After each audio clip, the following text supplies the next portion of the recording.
Hello Nitin.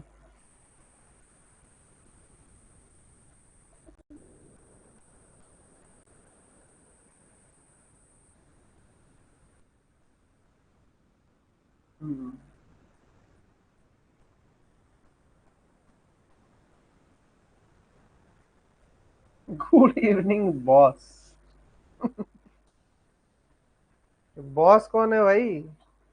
हम तो किसी के बॉस नहीं है। हम तो तुच्छ प्राणी। हम कहाँ बॉस?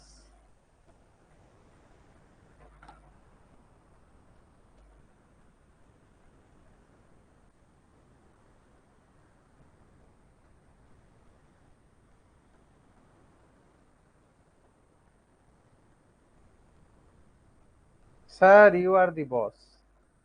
कौन सा बॉस? हम कोई बॉस बॉस नहीं है। खैर हम लोग शुरू करते हैं यार। अब क्लास में तो लिखते हैं चैट में कि सर क्लासेस लेट शुरू होता है, क्लासेस 1 घंटे का नहीं होता है। लेकिन जब तुम रिकॉर्डेड वीडियोस वगैरह देखते हो तो 1 घंटे से ज्यादा का ही क्लासेस होता है। तुम लोग टाइम की गिनती करोगे तो कैसे क्लास करोगे? ये भी तो दिक्कत है। अगर कोई टाइम की गिनती करेगा तो कैसे क्लासेस होगा बताओ? नहीं होगा। क्लासेस होना मुश्किल है अगर कोई टाइम की गिनती करेगा। हमको सिर्फ क्या करना है, क्लास को कंप्लीट करना है, अच्छे से पढ़ना है। ठीक है। टाइम की गिनती वगैरह नहीं है सर। यूनिट 3 मेमोराइज ही नहीं हो रही है। नहीं होगी ना। कॉन्सेप्चुअल है, मेमोराइज कैसे करोगे? इकोलॉजी कॉन्सेप्चुअल है। इकोलॉजी इज टोटल कॉन्सेप्चुअल, इसमें मेमोराइज करने वाली कोई बात ही नहीं है। तुम इसको फालतू का मेमोराइज कर रहे हो, तुमको कॉन्सेप्चुअल होना चाहिए, मैंने बोला ना।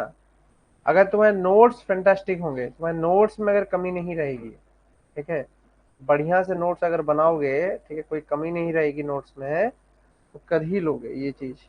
कुछ बड़ी चीज नहीं है।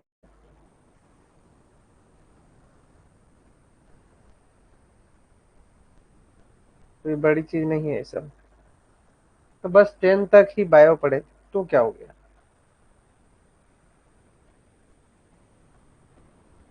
वैसे आज सब छुट्टी में क्यों है?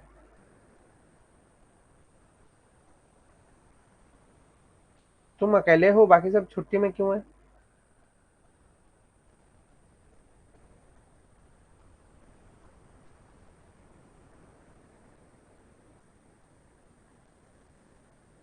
Where are others? बाकी सब कहाँ है भाई?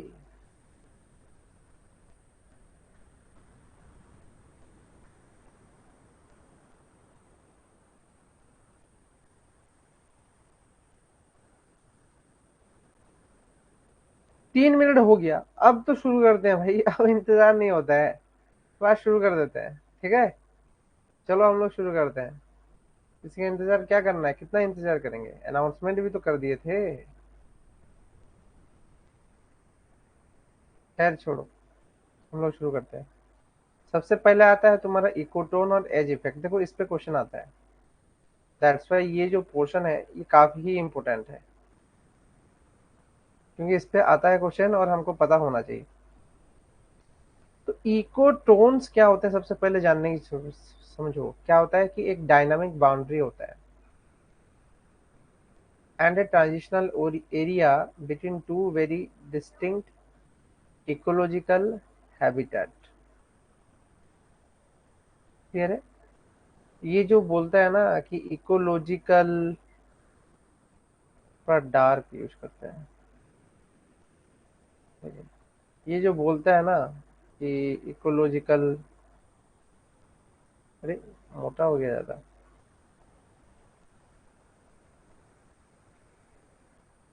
इकोलॉजिकल हैबिटेट की बात कर रहा है ना, ये इकोसिस्टम की ही बात कर रहा है। It is telling about ecosystem only. ठीक है। इकोलॉजिकल हैबिटेट की जब बात कर रहा है तब इकोसिस्टम की बात कर रहा है। अरे बाप रे, विष्णु जी पधार गए। मोहिनी, मोहिनी अवतार इज हियर। करेक्ट। चलो, बढ़िया है। आ गए हो? जैसे कि हम बात करते हैं कि दो इकोसिस्टम यहाँ पे, ये है इकोसिस्टम वन और ये है इकोसिस्टम टू, जिसमें कि तुम यहाँ पे देख रहे हो कि ये लैंड इकोसिस्टम है, जिसमें कि तुम्हारा कोस्टल जोन आ गया है, ये कोस्टल जोन है, ठीक है। और ये जो तुम्हारा एक्वेटिक इकोसिस्टम है जो कि पानी वाला जोन है, तो इसके बीच में एक जोन लाई कर रहा है ये वाला और ये वाला, जिसको हम बोलते हैं ट्रांजिशनल जोन। ये एक ट्रांजिशनल इकोसिस्टम है, ठीक है। तो ये जो इकोसिस्टम जो है, ये जो इकोटोन्स है, ठीक है, ये डायनामिक नेचर का होता है, डायनामिक बाउंड्रीज होता है इनमें, ट्रांजिशनल एरियाज होता है between two very distinct ecological habitats. सबसे पहला बात बोला, ये एक डायनामिक बाउंड्री, डायनामिक बाउंड्री का मीनिंग समझते हो क्या होता है? अगर मैं बोलता हूँ डायनामिक बाउंड्री,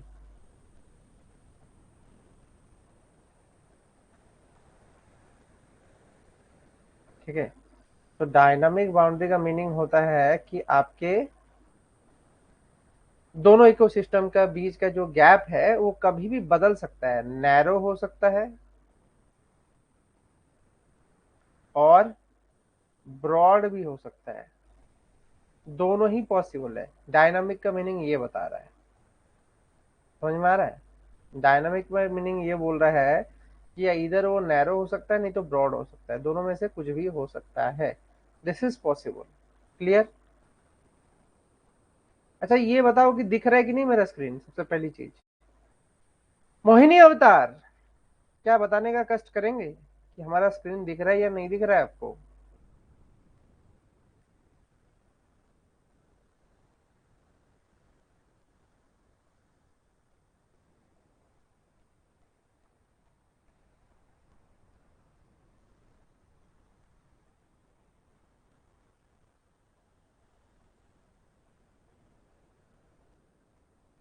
ये मोहिनी क्लास में है भी या नहीं? जवाब तो दे ही नहीं रही है ये।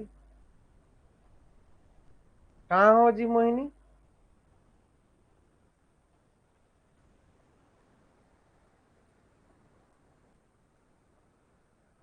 तुम चैट बॉक्स पे क्या लिखता है कि क्लासेस जो होता है आधे घंटे का होता है, तुम देखा है, चेक किया है? क्लासेस आधे घंटे का होता है, तुमने चेक किया है? उस दिन चैट बॉक्स पे, उस दिन तो खराब हुआ था इंटरनेट, उससे पहले चेक किए हो? क्लासेस आधे घंटे का होता है, देखा है तुमने सही से? रिकॉर्डिंग क्लासेस जो भी वो अपलोडेड है तुमको तो शो कर रहा होगा ना, उसमें चेक किए हो क्लासेस कितने घंटे का होता है? अरे तुम्हारी आवाज नहीं आएगी यार।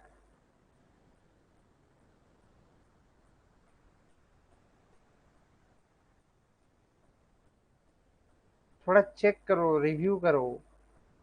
मैंडेटरी है कि 1 घंटे का क्लास होना ही है, 1 घंटे से पहले हम अगर कोई टेक्निकल एरर ना हो तो क्लासेस बंद नहीं हो सकता है। ये मेरे हाथ में नहीं है, ये मेरे हाथ में नहीं है, 1 घंटे के बाद मेरे हाथ में होता है। अगर 1 घंटे के बाद मैं क्लास को बंद करूंगा तो वो मेरे हाथ में है, लेकिन 1 घंटे के अंदर का जो क्लास है ना, उसमें मेरा कोई रोल नहीं है। अगर टेक्निकल इशू ना हो तो मैं उसको नहीं बंद कर सकता हूँ, ठीक है, ये चीज है, याद रखना। इसीलिए तो हम सेटअप करने से पहले वाईफाई का कनेक्शन चेक कर लेते हैं एक बार, सभी से सब सब कुछ ये कर लेते हैं कंप्लीट, उसके बाद ही क्लास करते हैं। मैंने 8 से 9 क्यों किया, समझे? क्यों 8 से 9 किया मैंने? मुझे नहीं समझ में आया क्यों मैंने 8 से 9 का क्लास किया।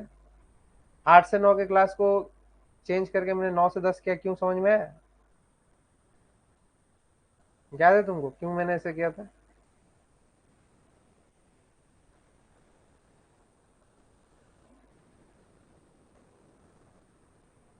अरे याद है तो हाँ बोलो, नहीं है तो नो बोलो, इतना परेशान होने की जरूरत नहीं है, हम तो जस्ट पूछ रहे हैं। बोलो। कोई नहीं।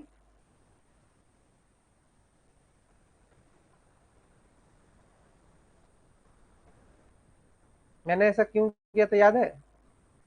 मैं तुम लोगों को शायद एक क्लास में बताया भी था, क्योंकि एक बार ज्योति ने बोला था ना कि उसको घर में कुछ खाना वाना बनाना होता है, किसी को देना होता है, ठीक है, तो उस वजह से मैंने 9 से 10 किया था।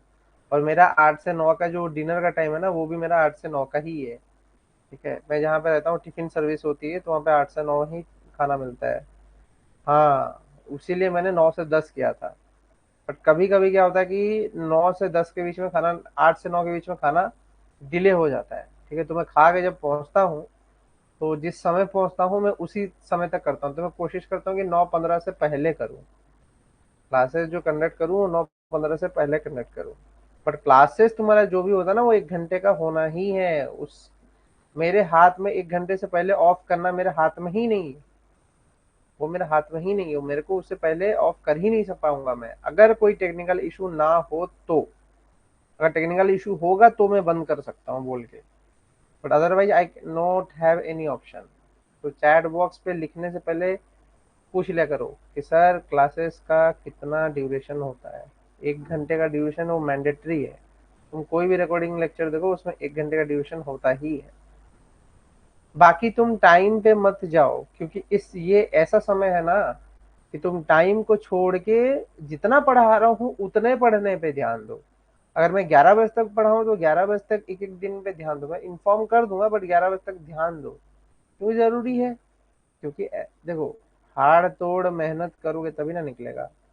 अगर मैं बस 1 घंटा पढ़ा के हर रोज चले जाऊं, कहाँ से कोर्स कंप्लीट होगा तुमको लग रहा है? इसीलिए तो कभी कभी एक्स्ट्रा क्लास लेने की जरूरत पड़ेगी तो लेंगे। खैर, हम लोग क्या पढ़ रहे थे?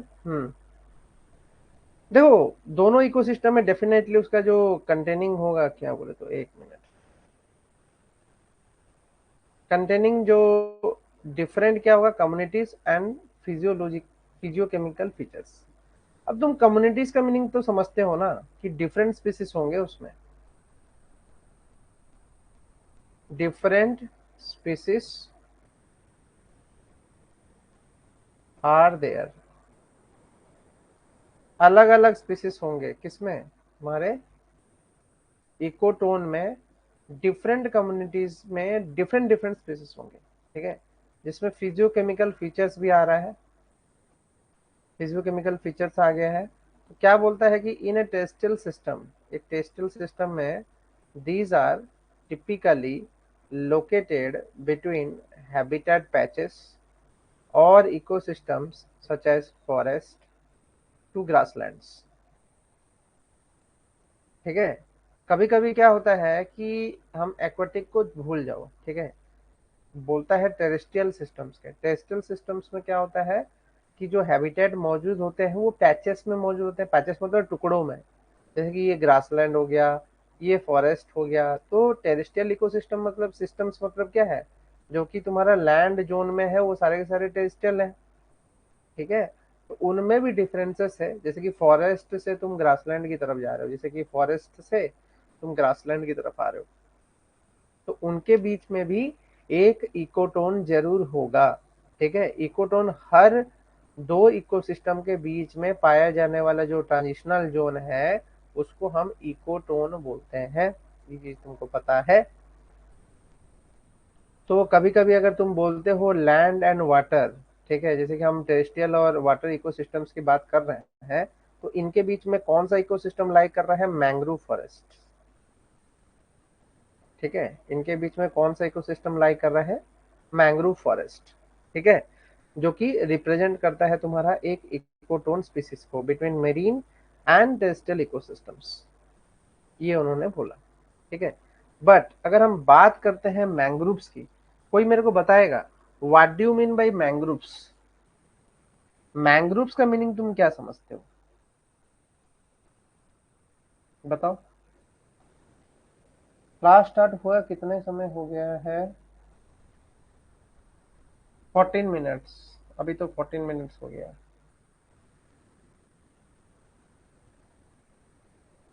मेरे को कभी कभी तुम लोग का वेट भी तो करना होता है, ताकि तुम लोग समय से ज्वाइन भी कर लो। 9 बजे का टाइम देता हूँ तो 5 मिनट तो तुम लोग लगाओगे ज्वाइन करने में, इसलिए मैं देता हूँ time. Mangrove are forest, but किस तरीके का फॉरेस्ट है, किस जगह पे ग्रो करता है, कैसा है, ये सब चीजें बताओ। मैंग्रोव्स के बारे में पूछ रहा हूँ, तो मैंग्रोव्स का आइडिया दो मेरे को। Grow in marshy land, okay. और मैंग्रोव्स के कैरेक्टरिस्टिक्स क्या है बताओ।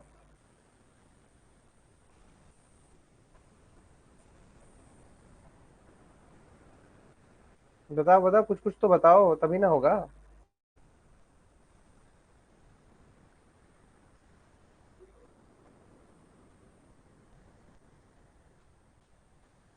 Saline water, root out of the soil. Okay.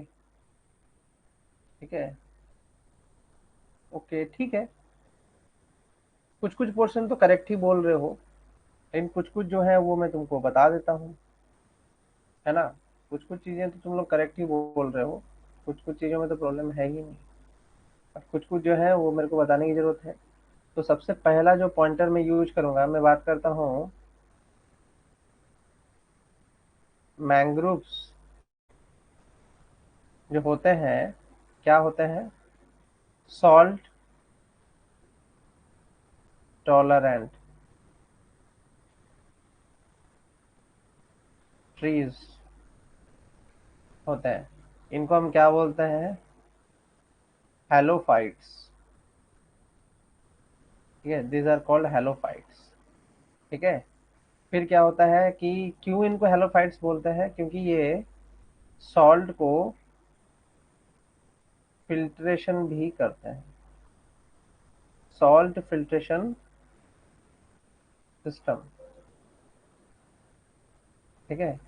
Plus क्या है कि इनके कॉम्प्लेक्स रूट होते हैं, इनमें कॉम्प्लेक्स रूट होता है।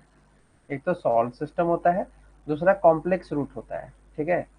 तो ये सॉल्ट वाटर में इमर्ज्ड फॉर्म में होता है। ठीक है। दूसरा चीज क्या है कि ये मिलेगा तुम्हारा इंटरटाइडल जोन में। फर्स्ट यूनिट में शायद मैंने ये पोर्शन पढ़ाया है, इंटरटाइडल जोन। इंटरटाइडल जोन क्या होता है कि लो टाइड और हाई टाइड के बीच का जो इलाका होता है, दैट इज इंटरटाइडल जोन। ठीक है। ये चीज समझ में आ रहा है। फिर बात आता है कि वुडलैंड है, श्रबलैंड है, बहुत कुछ है इसमें। ठीक है। और ये मोस्टली ब्रैकिश वाटर में बन रहा है। कौन, मैंग्रोव जो है तुम्हारा ब्रैकिश वाटर में ये बन रहा है। लेकिन अगर हम मैंग्रोव फॉरेस्ट की बात करें, मैंग्रोव फॉरेस्ट की अगर हम बात करते हैं, तो इनमें क्या होता है कि अगर हम बात करते हैं तो इनमें बहुत कुछ है। जैसे कि हम बात करते हैं इनमें लो लो इन्वायरमेंटल ऑक्सीजन, लो इन्वायरमेंटल ऑक्सीजन लेवल्स। ठीक है, लो इन्वायरमेंटल ऑक्सीजन लेवल्स होता है। क्लियर। हाई सैलिनिटी तो तुम जान ही रहे हो। और क्या है कि ये फ्लड मैनेजमेंट में भी काम आता है, फ्लड मैनेजमेंट में भी काम आता है। ठीक है। अब मेरे को कोई बताएगा जिस पे क्वेश्चन आता है, मतलब जिस टॉपिक पे क्वेश्चन आता है, घनी जंडिया और दलदल में ग्रो करती है। ओके, थोड़ा बहुत तो करेक्ट बोला ही है। रीना तुम कुछ बताओ, do you have any idea about the your mangrove forest. पता है मैंग्रोव फॉरेस्ट क्या होता है? इनमें बहुत कुछ है इसके अलावा। मैंग्रोव फॉरेस्ट में क्या हो सकता है और बताओ।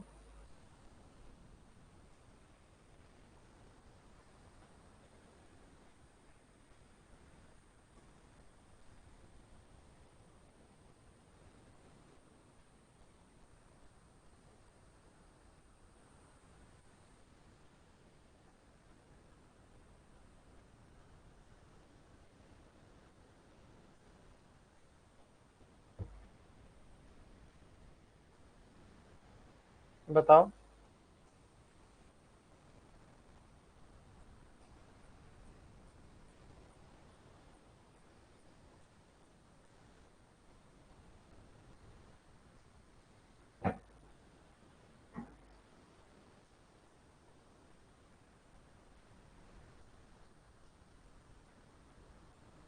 बताओ बताओ।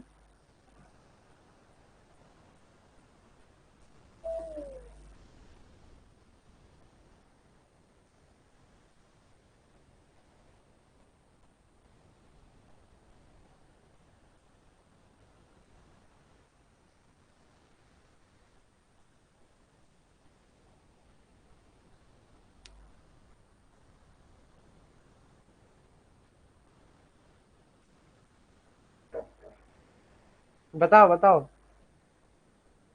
कोई बताएगा मेरे को? इस पे क्वेश्चन आया है इसीलिए मैं पूछ रहा हूँ। ये टॉपिक मैंने इसीलिए ही उठाया है।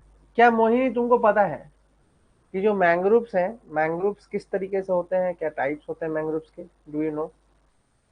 कोई आइडिया? अगर नहीं है तो जल्दी जल्दी नो नो बोला करो, ताकि मैं भी वो हो जाऊं कि मतलब नहीं तुम लोगों को नहीं आता है तो मेरे को इसको जल्दी समझा देना है, ताकि टाइम वेस्ट ना हो।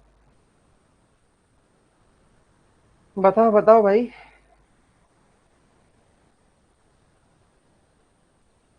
बता दो अब।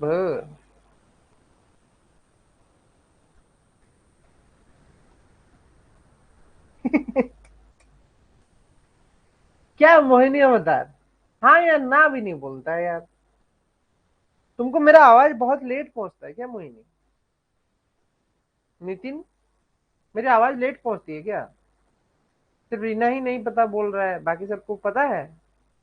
तापस, क्या मेरी आवाज लेट पहुंच रही है? क्या इसमें भी टाइप्स हैं? ओहो। तापस। और उसी टाइप्स पे क्वेश्चन आता है। उसी टाइप से क्वेश्चन आता है, इसलिए पता होना चाहिए। खैर मैं थोड़ा समझा देता हूँ, ठीक है? पूरा डायग्राम बना के ही समझाता हूँ मस्त। करेक्ट। देखो, ये तुम्हारा लैंड जोन है, ठीक है? तो लैंड जोन में क्या होता है कि सबसे पहले जो ग्रो करता है, सबसे पहले जो ग्रो करता है वो ग्रो करता है तुम्हारा कौन सा?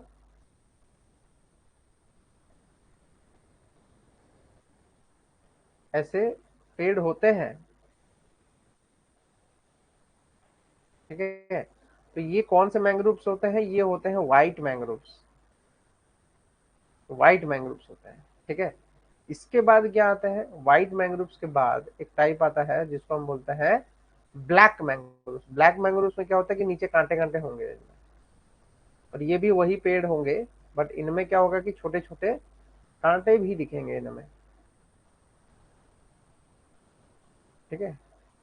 इनमें ना कांटे भी दिखता है व्हाइट मैंग्रोव्स में। करेक्ट, इनको हम बोलते हैं ब्लैक मैंग्रोव्स,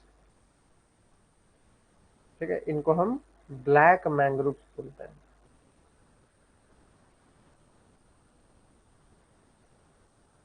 ठीक है? इसके बाद आता है खतरनाक वाला मैंग्रोव जिसको हम बोलते हैं रेड मैंग्रोव, जो असली मैंग्रोव्स का सिग्नेचर दिखाता है। वो क्या है? ऐसा है, इनके जो जड़े होते हैं वो लंबे होते हैं, ठीक है? इनके जो जड़े होते हैं वो लंबे होते हैं। Correct.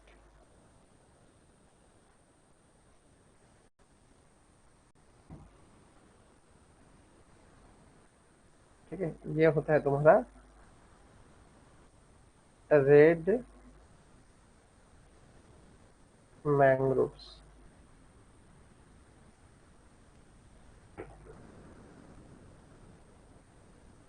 White, black and red, ठीक है? समझ में आया? हाँ या ना?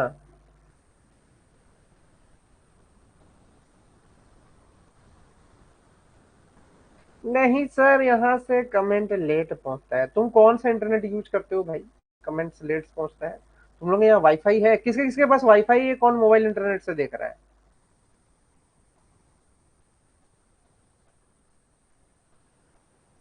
और कौन आईपीएल देख रहा है? इधर क्लास के चक्कर में नहीं करके आईपीएल देख रहा है? कोई ये भी है? कोई ऐसा तो नहीं कर रहा है कि क्लास छोड़ के आईपीएल देखने चला गया है? मैं मोबाइल इंटरनेट यूज करता हूँ। अरे मोबाइल इंटरनेट में तुम लोग की क्लैरिटी आ जाती है। मैं जो पढ़ा रहा हूँ उसका क्लैरिटी आता है मोबाइल इंटरनेट पे?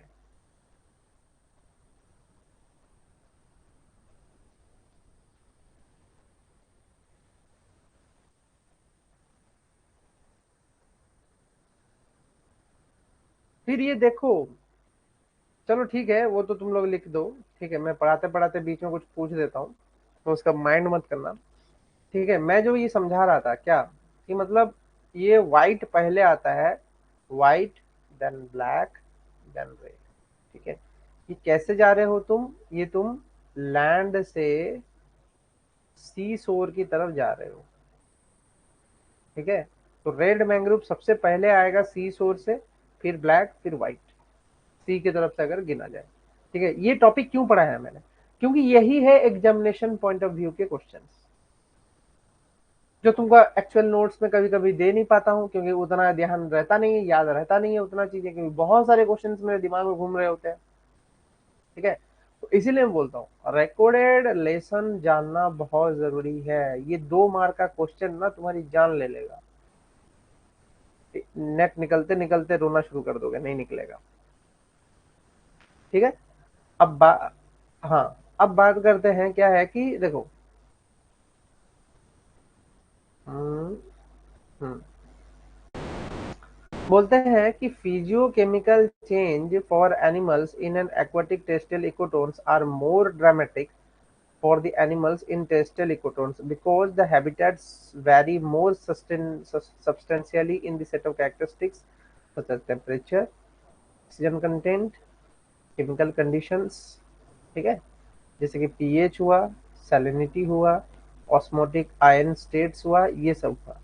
अभी क्या लिखा है समझ में आता है, ये बोल रहा है कि जो इकोटोन्स है, अगर वो फॉरेस्ट से ग्रासलैंड के बीच का है, ठीक है, तो इनमें इतना ड्रामा नहीं होता है। नो ड्रामा, मतलब ड्रामा मतलब चेंजेस इतना नहीं दिखता है। अगर यही चीज तुम्हारा लैंड टू ओशन हो जाए, तो बहुत ड्रामा दिखेगा, ड्रामा ज्यादा हो जाएगा।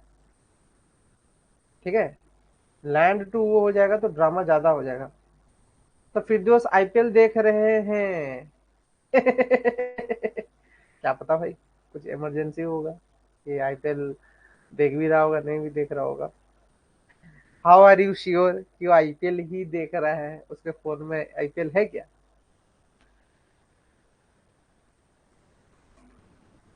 वैसे तो वो कश्मीर का है, शायद जियो वहां पे चलता नहीं है, आईपीएल कौन देखेगा। खैर, हमको क्या करना है, जौन देखना है देखे, जौन नहीं देखना है नहीं देखे। हमको तो बस मोहिनी बन के नाचना है। ठीक है ना, क्या मोहिनी। चलो आगे चलते हैं, ये सब तो नौटंगी है, कभी कभी बीच में करता हूँ मजा के लिए। ठीक है, फिजिकल सपोर्ट फॉर एनिमल्स।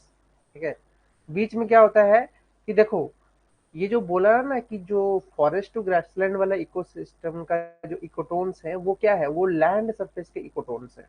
ठीक है, तो लैंड सरफेस के जो इकोटोन्स है, इनमें उतना ड्रामा नहीं होता। इतना ड्रामा नहीं होने का मतलब क्या है, कि उनमें उतना वेरिएशंस नहीं आता है, किसमें, टेम्परेचर कंडीशंस में, ऑक्सीजन कंटेंट में, और केमिकल कंडीशंस में उतना चेंजेस नहीं आता है जितना लैंड टू ओशन में आ रहा है। लैंड टू ओशन में क्यों आ रहा है, क्योंकि तुमको सी ब्रिज और लैंड ब्रिज का कॉन्सेप्ट मैं पहले ही पढ़ा चुका हूँ। हाई प्रेशर से लो प्रेशर वाला जो कहानी है ना, मैं तुमको ये पहले ही बता चुका हूँ कि कहाँ पे हाई प्रेशर होता है, कहाँ पे लो प्रेशर होता है, स्पेसिफिक ग्रेविटी क्या करती है, स्पेसिफिक ग्रेविटी से कैसे ट्रांसफर होता है। ये सब प्रोसेस पढ़ाया हूँ शायद यूनिट 1 में। सी ब्रिज और लैंड ब्रिज का कॉन्सेप्ट पढ़ाया है। अरे हाँ यार, सब तो मोह माया ही है, जहरब भी एक मोह माया है, निकल जाए तो माया है, और नहीं निकले तो मोह है ना, कि तुम मोह मोह के धागे पिरोगे। क्यों मोहिनी?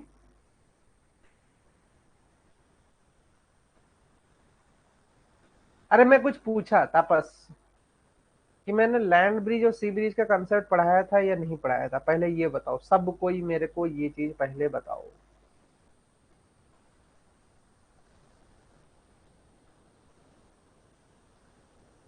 पढ़ाया है। ठीक है, तो उसमें मैंने ये चीज क्लियर कट समझाया था कि जो स्पेसिफिक ग्रेविटी वाटर का होता है वो हाई होता है, इसलिए वो लेट से गर्म होता है, जबकि तुम्हारा स्पेसिफिक ग्रेविटी लैंड का जल्दी गर्म होता है क्योंकि उसका कम है। ठीक है, तो वो टेम्परेचर का वेरिएशन तो आ रहा है ना, तो उसी हिसाब से इकोसिस्टम के जो कैरेक्टरिस्टिक्स है वो भी बदल जाएंगे। ठीक है, एक तो ऑक्सीजन कंटेंट भी कहाँ हाई होगा कहाँ कम होगा ये भी तुम समझ पाओगे आराम से। क्यों ऑक्सीजन कंटेंट हाई होगा ओशन के ऊपर? क्योंकि उसमें से क्या हो रहा है कि इवेपोरेशन हो रहा है, तो इवेपोरेशन होने से तुम्हारा ऑक्सीजन का जो एक्सचेंज है वो अलग हो रहा है एज कम्पेयर टू तुम्हारा क्या लैंड। लैंड में क्या हो रहा है कि ऑक्सीजन वो एब्जॉर्व कर ले रहा है। लैंड में तो इतने सारे ऑर्गेनिजम्स हैं कि वो ऑक्सीजन को एब्जॉर्व कर ले रहे हैं। ठीक है, मोस्टली बहुत सारे ऑर्गेनिज्म जो है वो लैंड में दिख रहे हैं, तो ये भी ऑक्सीजन कंटेंट में भी बदलाव है। फिर आता है तुम्हारा केमिकल कंडीशंस। ठीक है, तो लैंड का अगर हम बात करें तो मैंने पहले भी पढ़ा चुका हूँ क्या कि जो लैंड होता है उसमें डिग्रेडेड मटेरियल्स मिलते हैं। अब कहीं पे अगर डिग्रेडेड मटेरियल्स मिलेंगे तो उनमें क्या होता है कि सर हिंदी अवेलेबल करा कर दीजिए। हाँ, तो नोट्स तो हिंदी में ही जा रहा है। नोट्स तो सारा हिंदी में जा रहा है, अभी तुम्हारा 3 पीडीएफ तो भेजा ही है तुमको हिंदी में। भेजा नहीं है 3 पीडीएफ? आई थिंक मोहिनी भेजा है 3 पीडीएफ हिंदी में। देखिए चेक किए हो? यूनिट 2 का 3 पीडीएफ हिंदी में चला गया है। संडे तक तो सब कुछ अपलोड हो ही जाएगा यूनिट 2 का। मैं सोच रहा हूँ ना कि हर एक यूनिट खत्म होने के बाद ही अपलोड करूँ। ठीक है, और थोड़ा डिटेल में डालते हुए। वैसे हिंदी की कोई जरूरत है नहीं, पेपर इंग्लिश में ही आना है, तुम हिंदी में नहीं लिख पाओगे।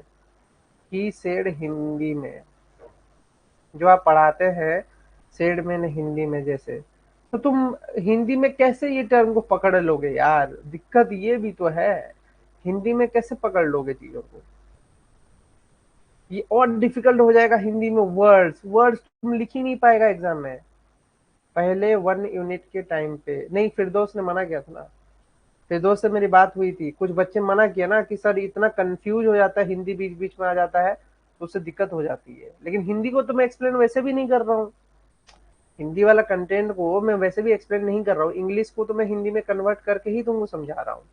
ठीक है, तो तुम जब समझ रहे हो, मेरे को ये नहीं समझ में आ रहा कि तुमको रिकॉर्डेड लेक्चर से समझ में नहीं आ रहा है।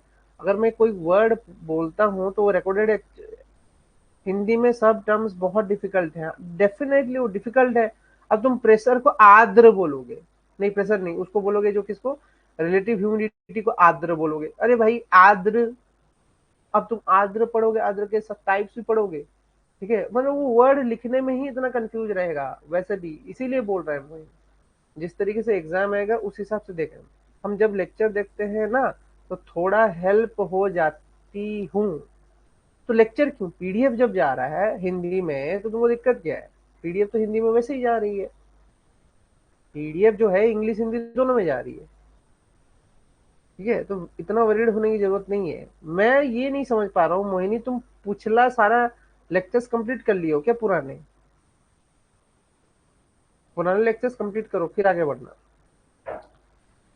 ठीक है, अब बात करते हैं तुम्हारा सैलिनिटी। हाँ डेफिनेटली ओशन वाटर की सैलिनिटी बढ़ी होगी। ओशन जो है ज्यादा सलाइट होने की वजह से हाइपर टॉनिक स्टेट पे होगा एज कम्पेयर टू लैंड, ये भी बहुत सिंपल सी बात है।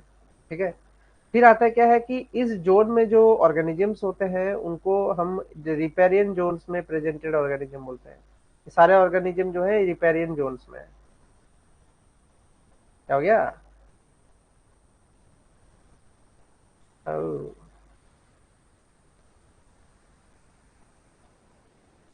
क्या हो गया?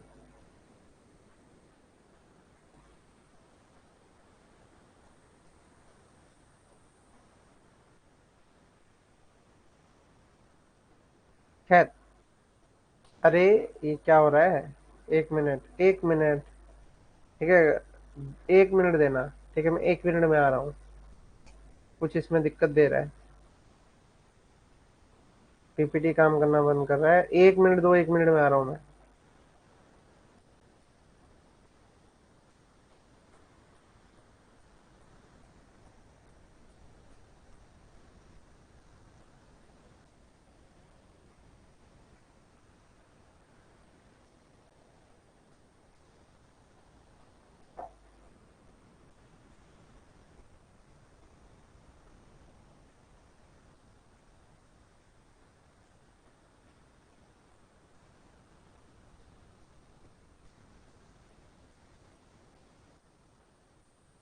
क्लियर दिख रहा है तुम लोगों को थोड़ा? फिगर क्लियर है सब? कंफर्म करना। और रीना, तुम काहे शांत बैठा रहे भाई? कुछ बोलता बोलता है नहीं। ऐसे भोंदू टाइप का बैठने से नहीं होगा।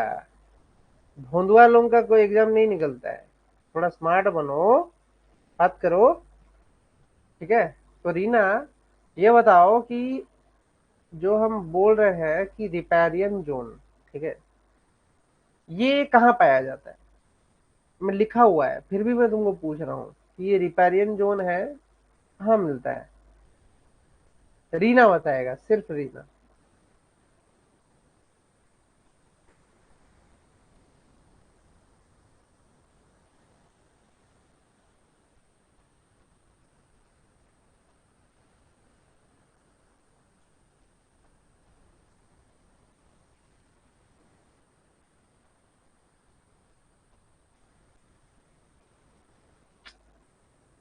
कितना टाइम लेता है? ये लग रहा है रीना भी आईपीएल देखने चली गई है। ऑन करके आईपीएल देखने भाग गई है, क्लास को ऑन करके। नितिन, ओ नितिन गडकरी, नितिन गडकरी, नितिन गडकरी। हाँ हो बाबा, रिपेरियन जोन कहाँ मिलता है? तापस और मोहिनी बता दो, ये दोनों तो लग रहा है आईपीएल देखने चले गए हैं। तुम बताओ, Mohini and Tapas. Riparian zone कहाँ मिलेंगे? जैसे कि वर्ड ये आया है रिपेरियन जोन, ये किस कंटेक्स्ट में बोला जा रहा है?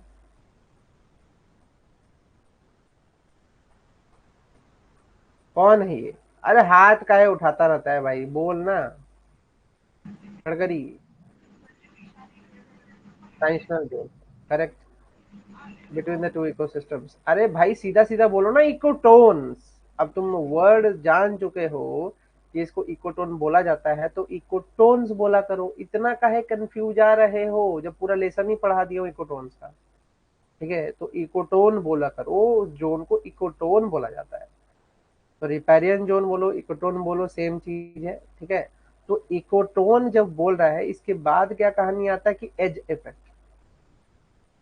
अब एज इफेक्ट क्या बोलता है कि अगर दो कम्युनिटीज के दो एक बॉर्डर लाई कर रहा है दो कम्युनिटीज के बीच का, तो उस जगह पे क्या होगा, जो स्पीसीज की डाइवर्सिटी होगी बहुत ज्यादा होगी। मतलब बहुत वेराइटी ऑफ स्पीसीज वहां पे मिलेंगे, स्पीसीज की डाइवर्सिटी ज्यादा होगी। ठीक है। It results in great species diversity and density at the transition zone than in adjoining communities. ठीक है। एडजॉइनिंग कम्युनिटीज से ज्यादा इसमें तुमको यहाँ पे एज इफेक्ट में मिलेगा, जो कम्युनिटीज वगैरह है। क्लियर? ये चीज समझ में आया? एज इफेक्ट का ये ड्रामा है। फिर बात आता है तुम्हारा, ये तो तुम्हारा कहानी हो गया इकोसिस्टम, एज इफेक्ट, इकोटोन्स, ये सब खत्म हुआ। अब चलते हैं हम नेक्स्ट टॉपिक पे, जो आता है इकोसिस्टम स्टेबिलिटी। अब इकोसिस्टम स्टेबिलिटी का मीनिंग क्या होता है कि रेजिस्टेंस पैदा करेगा, रेजिलेंस पैदा करेगा। The relationship between the stability and sustainability की बात करते हैं। ठीक है, पहली बात तो इकोसिस्टम स्टेबिलिटी का मीनिंग है कि is an important corollary of the sustainability. तुम पहले भी जानते हो, सस्टेनेबल जो डेवलपमेंट गोल्स में हम पढ़े ही हैं, सतत विकास के बारे में जब हम पढ़े हैं, तो उसमें हमने बोला ही था इकोसिस्टम के जो प्रिजर्विंग करना बहुत जरूरी है, इकोसिस्टम को प्रिजर्व करना बहुत जरूरी है। तो उसी तरीके से इकोसिस्टम स्टेबिलिटी की बात कर रहे हैं, तो उसमें भी सस्टेनेबिलिटी दिखता है। ठीक है। तो ओवर द टाइम क्या बोल रहा है, over the time the structure and function of a healthy ecosystem should remain relatively stable even in the face of the disturbances, तभी इकोसिस्टम स्टेबिलिटी क्या बोला जाएगा, काम कर रहा है। समझ रहे हो? क्या बोलता है कि हेल्दी इकोसिस्टम के लिए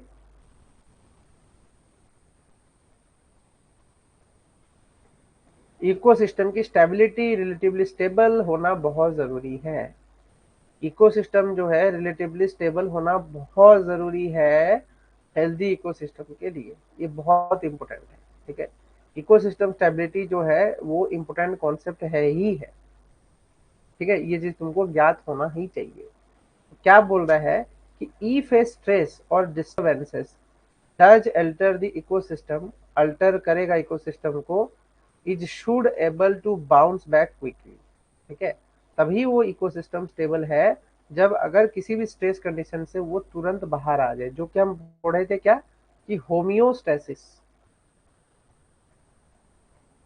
ठीक है, ये हम पढ़े थे ना, होमियोस्टेसिस, याद है? मैं एक वर्ड के बारे में बताया था तुम लोगों को, होमियोस्टेसिस शायद, करेक्ट, याद है या नहीं, ये बताओ। होमियोस्टेसिस वर्ड के बारे में मैंने बताया था या नहीं? होमियो, होमियो, होमियो है, रोमियो नहीं है, होमियो, होमियो है, होमियो, नॉट रोमियो। होमियो बारे में बताया था ना, होमियोस्टेसिस के बारे में।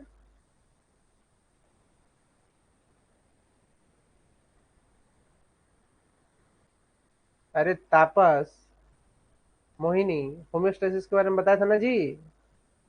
हाँ, तो टॉलरेंस जो है, अगर इकोसिस्टम जल्दी टॉलरेट कर लेगा तो ये क्या है तुम्हारा, होमियोस्टेसिस इसका पावरफुल है, ये होमियोस्टेसिस ज्यादा होमियोस्टेसिस शो कर पा रहा है। ठीक है, फीडबैक मैकेनिज्म इसका अच्छा है। ठीक है, ये हम मान के चलते हैं किसी भी इकोसिस्टम अगर स्टेबल होता है तो। करेक्ट, चलो। हाँ, बीच बीच में मैं मजाक बोल देता हूँ, तो इसका मतलब नहीं कि ही करके दांत दिखाना है। ठीक है, आपस को ज्यादा ही दांत दिखाता है। अब आता है स्टेबिलिटी के दो कंपोनेंट होते हैं, पहला होता है रेजिस्टेंस एंड दूसरा होता है रेजिलेंस।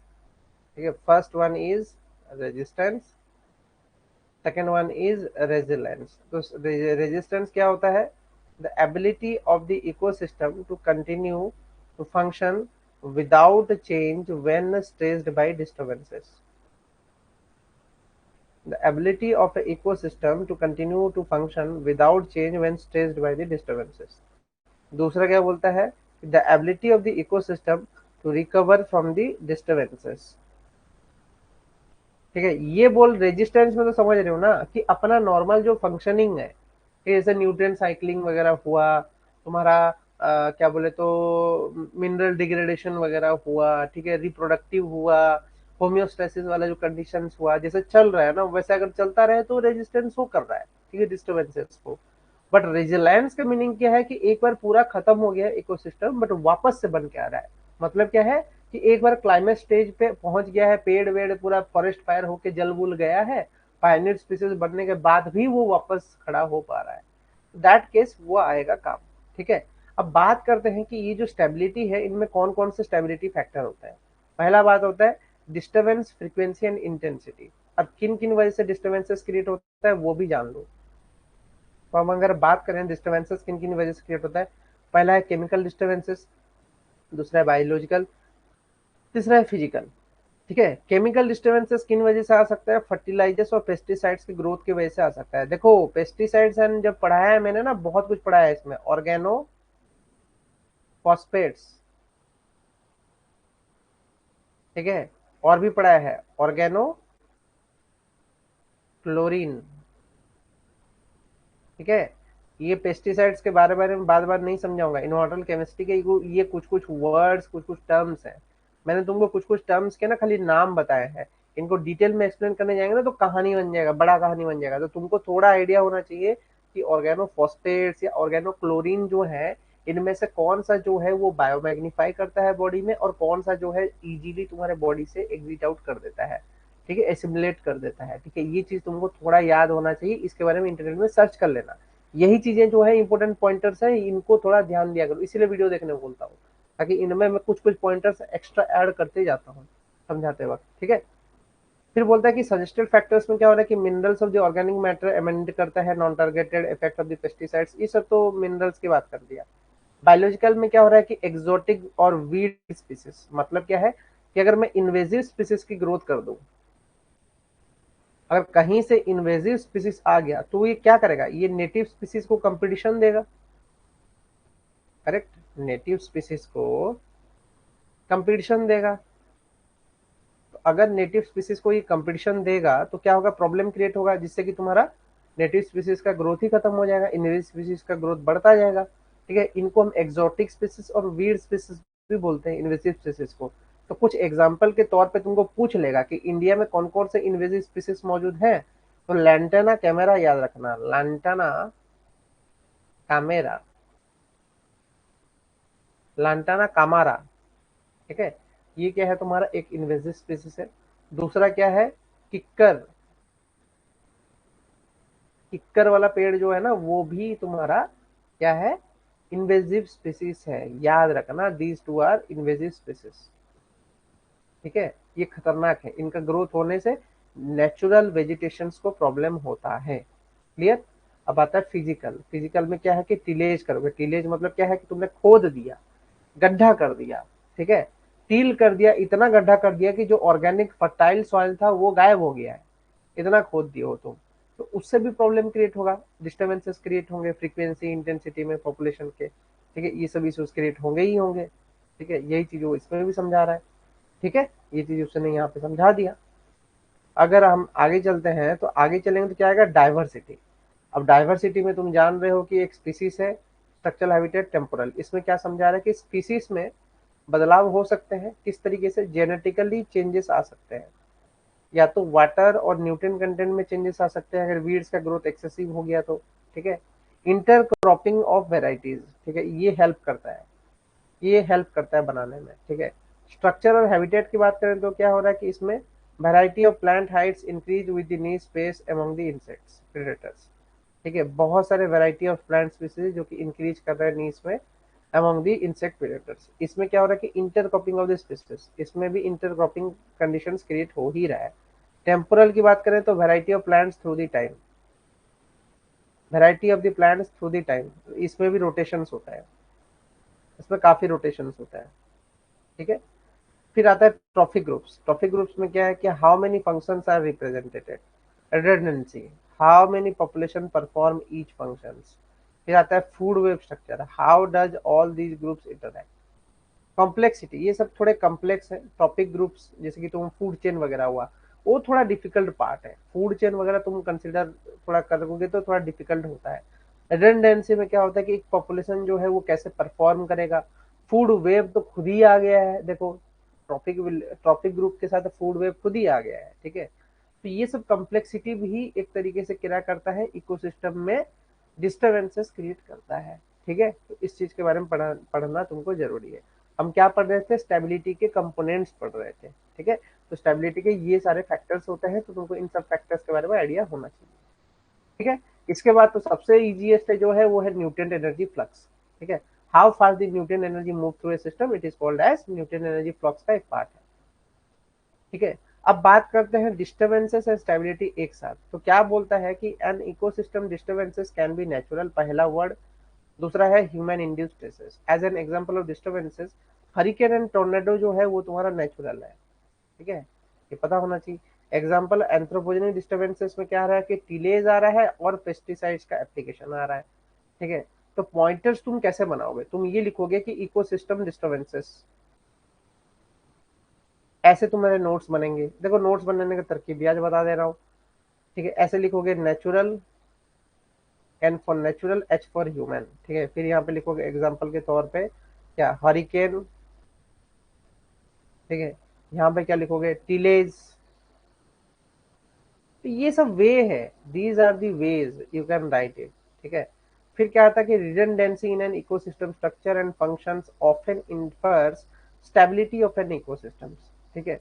कितना स्टेबिलिटी होता है ये भी redundancy in ecosystem structure and functions में पता चलता है, वही स्टेबिलिटी का ही एक दूसरा रूप है, ओके। तो ये बोल क्या रहा है, if more than one population of microbes that convert ammonium to nitrate, a disturbances wipes out one population. मतलब क्या है मैं समझाता हूँ। अगर मैं बात करूं कि डियर को फॉक्स भी खा रहा है, डियर को लायन भी खा रहा है, एंड टाइगर भी खा रहा है, ठीक है। तो इनमें से फिटेस्ट कौन सर्वाइवल होगा, अब तुम बोलोगे कि सर लायन होगा क्योंकि लायन राजा है, ऐसा पॉसिबल, ऐसा जरूरी नहीं है। क्यों, क्योंकि अगर दो टाइगर हो गए और दो टाइगर लायन पे भारी पड़ गए तो लायन की खत्म, जान माल हाथ में आ जाएगी। तो वही चीज वो बोल रहा है कि अगर एक पॉपुलेशन, दो पॉपुलेशन मिलके एक रिसोर्स पे अटैक कर रहे हैं तो उनमें से एक पॉपुलेशन जो है वो वाइप आउट हो जाता है, खत्म हो जाता है, ठीक है। यही चीज वो माइक्रोब्स को लेके समझा रहा है कि एमोनियम टू नाइट्रेट कन्वर्जन में अगर दो पॉपुलेशन है तो उनमें से सिर्फ एक ही पॉपुलेशन जिंदा रहेगा, बाकी वाला खत्म हो जाएगा। क्यों? क्योंकि फिटेस्ट वन सर्वाइवल जो डार्विन का थ्योरी है उससे ये बन के आया है। क्लियर? ये सब थोड़ा हौच पौच है, ये सब पढ़ने की जरूरत नहीं है इतना डिटेल में। कोई एग्रो इकोनॉमिक रिड्यूस स्ट्रेसेस ये सब नहीं आएगा, ये बस तुम्हारे जानने के लिए पोर्शन दिया हूँ। ठीक है, अब बात करते हैं कि species diversity, disturbances, frequency and intensity. अगर मैं बात करता हूँ, पहले शुरू होता है क्या? ग्रोथ। ठीक है, एक समय के बाद क्या होगा, कंपटीशन बढ़ जाएगा स्पीसीज में ना, डाइवर्सिटी आने की वजह से कंपटीशन बढ़ जाएगा। ठीक है, सेम जीन के 10 स्पीसीज बन जाएंगे, सेम जीन के 10 स्पीसीज बन जाएंगे। काला कुत्ता, व्हाइट कुत्ता, ब्राउन कुत्ता, 3 तरीके के कुत्ते बन जाएंगे। तो कुत्ते झपटने लगेंगे, तो धीरे धीरे क्या होगा कि एक दो फ्रेम के कुत्ते मर जाएंगे, जो फिटेस्ट वन होगा वो सर्वाइव करेगा। तो ये ग्राफ उसी चीज को दर्शा रहा है कि डिस्टर्बेंसेस जितना बढ़ते जा रहा है उस हिसाब से फिटेस्ट का सर्वाइवल भी बढ़ते जा रहा है, फिर उसी फिटेस्ट का गिरावट भी होता है एक समय के बाद। ये चीज उसने यहाँ पे समझाया। Then comes your types of ecosystem. हम टाइप्स ऑफ इकोसिस्टम भी कवर आउट कर रहे हैं आज। ठीक है, ये फूड या रिसोर्स कंपटीशन या फूड कंप्लीशन, क्या कंपाइलेशन? नहीं यार, कंपाइलेशन कंपाइलेशन का वो सब नहीं है। देखो, डेजर्ट इकोसिस्टम पढ़ने जा रहे हैं तो डेजर्ट इकोसिस्टम इंपॉर्टेंट है, तो ध्यान से सुनो। डेजर्ट इकोसिस्टम्स की जब वो बात कर रहा है तो क्या बोला है कि these ecosystems occur in a region where evaporation exceeds precipitation। evaporation exceeds precipitation बड़ा ही सिंपल है, समझ तो रहे हो। गर्मी पैदा करने के लिए प्रिसिपिटेशन कम होना चाहिए। तो जो प्रिसिपिटेशन होगा डेजर्ट इकोसिस्टम में वो कितना होना चाहिए? Less than 25 centimetre per year होगा, तभी उसको डेजर्ट वाले जोन में माना जाएगा। ठीक है, और जिसमें कि सिर्फ अभी तक 1/3 ऑफ आवर वर्ल्ड का जो जगह है वो बना हुआ है तुम्हारा डेजर्ट इकोसिस्टम से। लैंड एरिया जो है वो कवर्ड होते हैं डेजर्ट से। Deserts are very little species diversity and consist of drought resistance और drought avoiding plants. The atmosphere is very dry, hence it is a poor insulator. That is why desert in soil get cooled up quickly, making the night cool। बहुत simple होता रहा है। ठीक है, कि atmosphere इतना dry होता है कि वाटर वेपर उसमें होता ही नहीं है। अगर कहीं पे वाटर वेपर मौजूद नहीं होगा तो वो क्या बन जाएगा? इंसुलेटर बन जाएगा, क्योंकि वाटर होगा तो उसमें आर्द्रता बढ़ेगी, ह्यूमिडिटी बढ़ेगी। ह्यूमिडिटी कब बढ़ती है? जब उसमें हीट को वो होल्ड करके रखता है। कौन? Water vapour. अब वाटर वेपर ही नहीं है तो क्या होगा? गर्मी तो बनेगा ही नहीं, तो वो एक इंसुलेटर, पुअर इंसुलेटर की तरह एक्ट करने लगता है। ठीक है, तो जिसके वजह से क्या होता है कि जो नाइट टाइम में तुम्हारा इजीली वो कूल्ड आउट हो जाता है। ठीक है, तो डेजर्ट के जो 3 मेजर टाइप्स है based on their climatic conditions, उसके बारे में हम समझते हैं। तो जो 3 कंडीशंस है उसमें सबसे पहला कंडीशन आता है तुम्हारा tropical desert like Sahara, Namibia in Africa and Thar desert.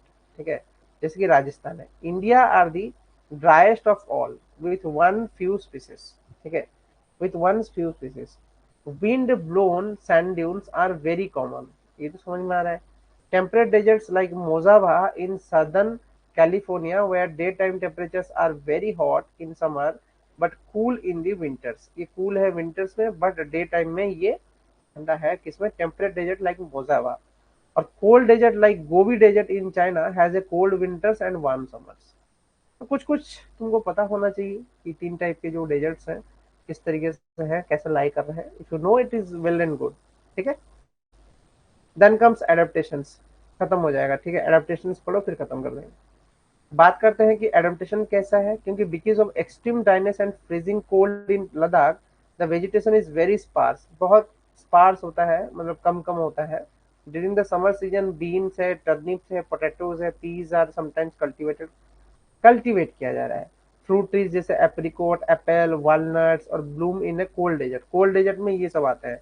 Apple तो हिमाचल उत्तराखंड के तो खाया ही हो, उसको तो बताने की जरूरत नहीं। एप्रिकॉट भी वहां मिलता है, दैट यू ऑल्सो नो।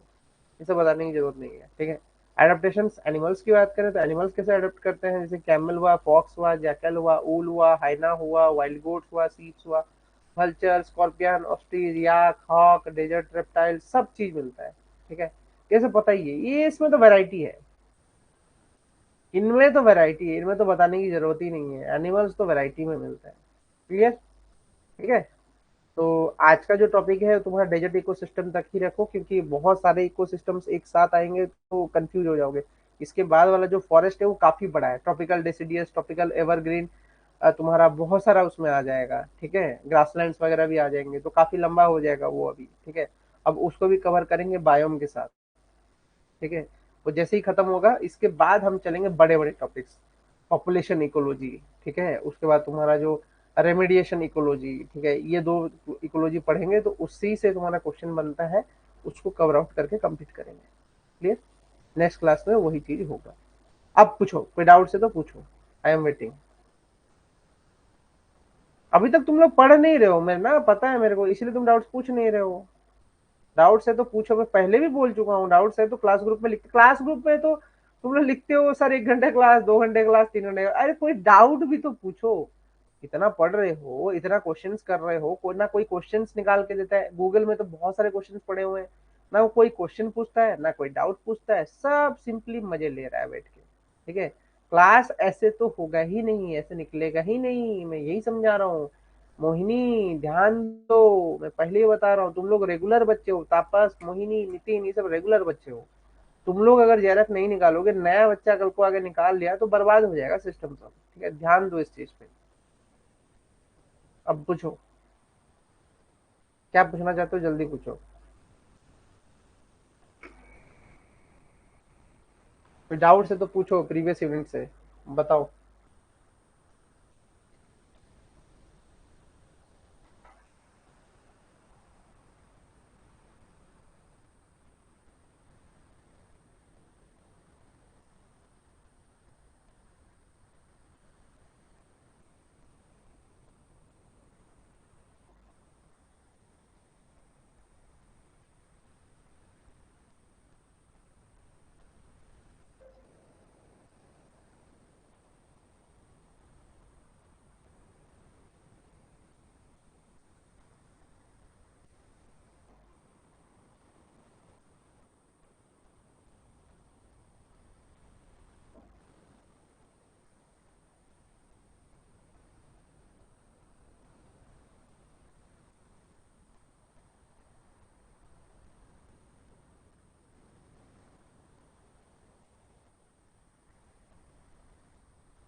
हम खुद परेशान हो रहे हैं, उसके लिए एक टॉपिक करवा कर पूरा दिन चला रहा है। पता है, पता ही नहीं कि सीएसआर का सिलेबस बहुत लेंदी होता है। सर हम किस किस सेट पढ़े, दोनों एग्जाम साथ में आ गई है।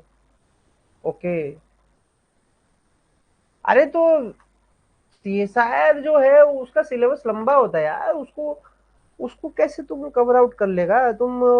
बैकग्राउंड तुम्हारा बायो है, फिर भी तुमको एक साथ में कितना कितना पढ़ लेगा, उसमें बहुत डिफिकल्ट है, इतना लंबा होता है उसका सिलेबस। इतना एक बार स्टेज में नहीं कर पाओगे, बहुत डिफिकल्ट होता है यार, इतना आसान होता तो कर नहीं लेते लोग। कोशिश करो कि 2 घंटा तो दो यूजीसी को, इन्वायरमेंट को कम से कम 2 घंटा तो देना ही पड़ेगा तुमको डेली, अदरवाइज ये नहीं बनेगा। 2 घंटे नहीं दोगे तो नहीं बनेगा, ये कंफर्म है। You have to do it for 2 hours. 2 घंटा डेली ही तुमको देना पड़ेगा, एनी हाउ। ठीक है, 2 घंटा एनी हाउ तुमको देना ही पड़ेगा, तभी वो होगा। क्लियर?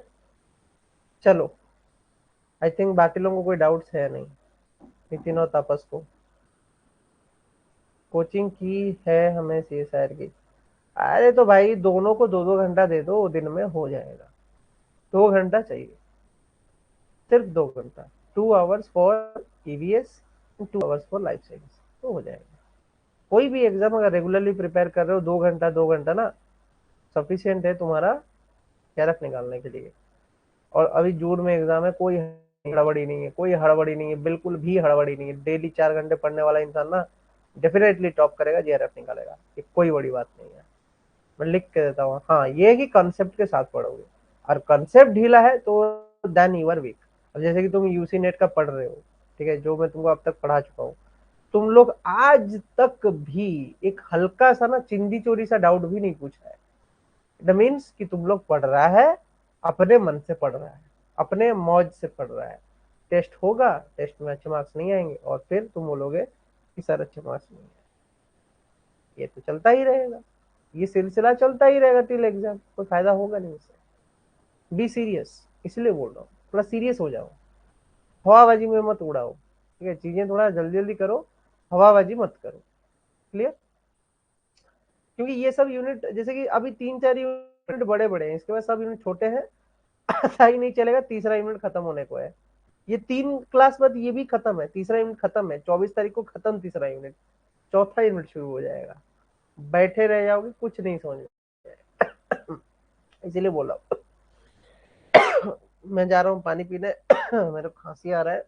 तुम लोग कंटिन्यू करो रिवीजन।